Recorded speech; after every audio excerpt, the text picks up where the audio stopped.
జరిగినటువంటి శాసనసభ పార్లమెంట్ ఎన్నికల్లో ఎవరు దేశవ్యాప్తంగా ఊహించినటువంటి రిజల్ట్ ఈరోజు ఆంధ్ర రాష్ట్ర ఓటర్లు ఇచ్చారు. ఇది నిజంగా ఈ ప్రభుత్వం పైన వ్యతిరేకత, జగన్మోహన్ రెడ్డి గారి పైన ఎంత కసి ఉందనడానికి ఇది ఒక నిదర్శనం. ఈ కసి కూడా ఈరోజు తెలుగుదేశం పార్టీ కార్యకర్తలను వేధించినటువంటి ఈ ప్రభుత్వం కావచ్చు, జగన్మోహన్ రెడ్డి కావచ్చు, అదే అతని పతనానికి మెట్టయింది.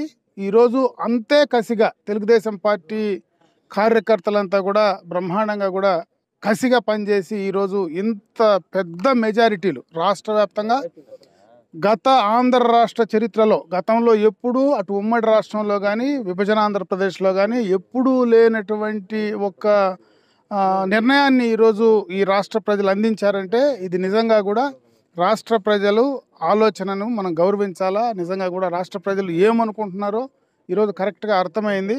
రేపు రాబోయే ప్రభుత్వం కావచ్చు, ఈరోజు చంద్రబాబు నాయుడు గారు కావచ్చు, అందరం కూడా రేపు ఈ యొక్క నిర్ణయం ఏదైతే ఇచ్చారో దాని ప్రకారం రేపు ఏ రకంగా నడుచుకోవాలనో ఆ రకంగా నడుచుకునేటువంటి పరిస్థితి ఉంటుంది అని చెప్పడానికి ఇది ఒక నిదర్శనంగా ఈ యొక్క రాష్ట్ర ఎన్నికలను చూడాల్సినటువంటి పరిస్థితి ఉందని చెప్పి తెలియజేసుకుంటున్నాను.